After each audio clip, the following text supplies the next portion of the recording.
I'm in Valley Students. It's your garden teacher, Julia.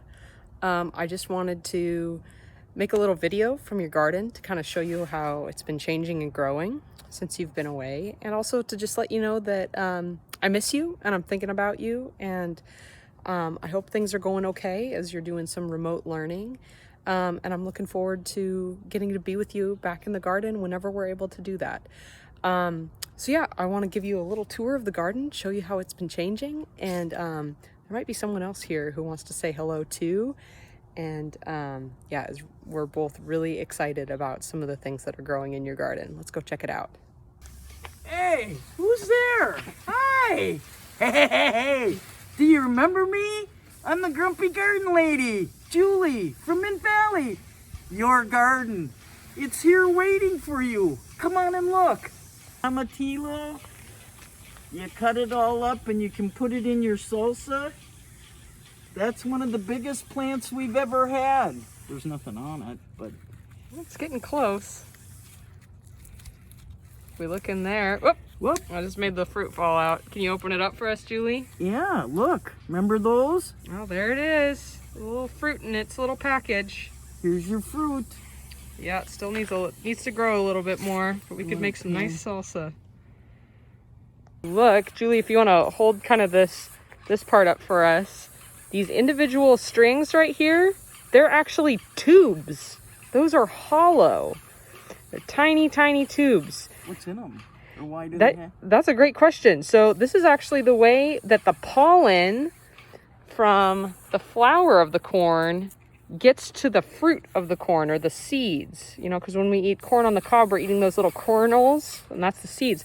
So a single piece of pollen needs to be blown by the wind off of the flower and land on the tubes, and then it travels down those tubes, and each of these tubes connects to one of those little corn seeds. Isn't that wild? Oh my goodness, I didn't even know that.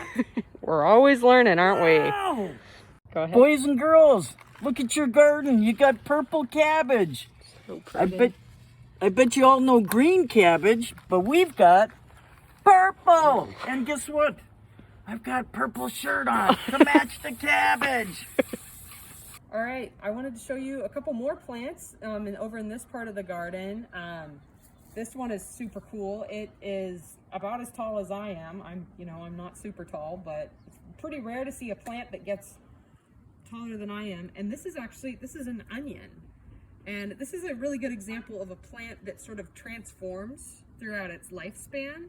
At one point, this had just kind of short leaves like this, and it had kind of a bulb by the stem, and that's the part that we eat as an onion.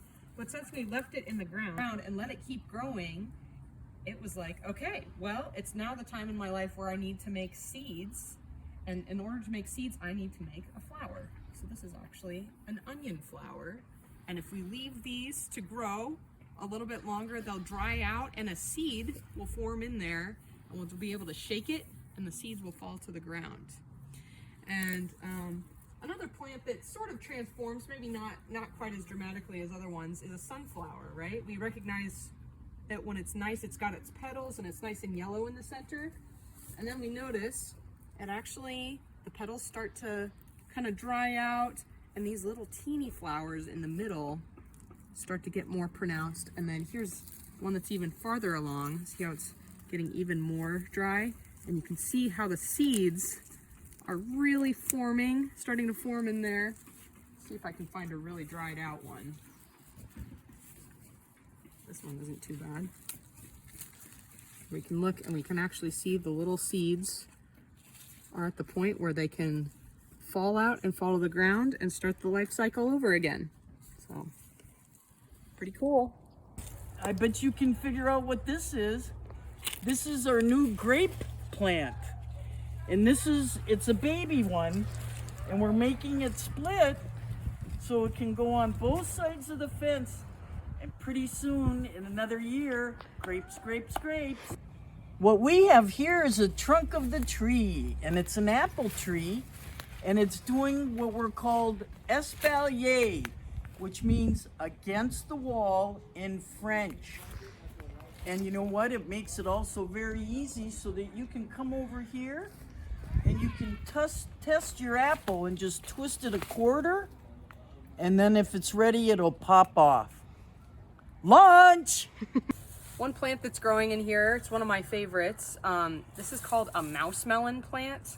If you look, this whole thing is just one plant. It's huge, and it is growing so many little tiny fruits. If you kind of look through here, you can see them all hiding in here. You can kind of see why we call them mouse melons.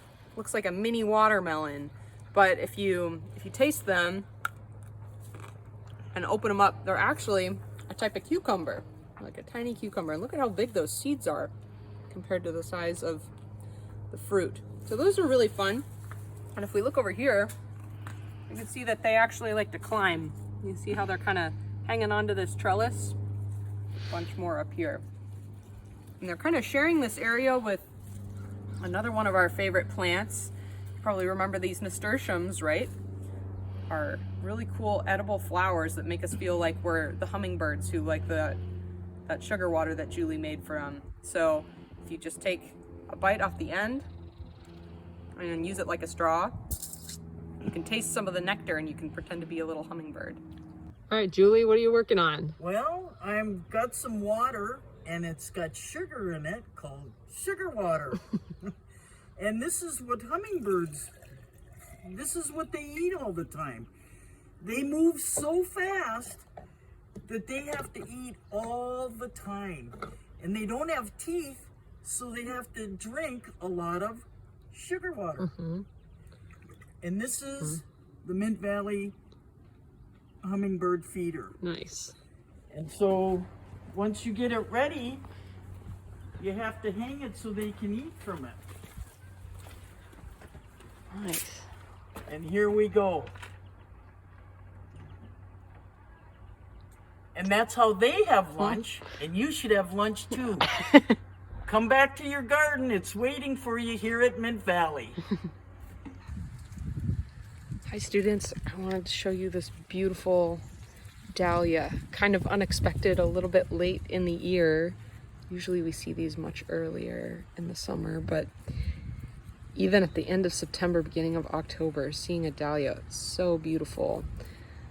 I'm really grateful for Julie, who takes care of these flowers every summer and makes sure they have water, and she actually has to dig up the roots of these plants after they die back every year and put them inside our nice garden shed to protect them for the winter. So it's a labor of love, and we're very grateful to get to experience this beauty. So I wanted to share it with you too.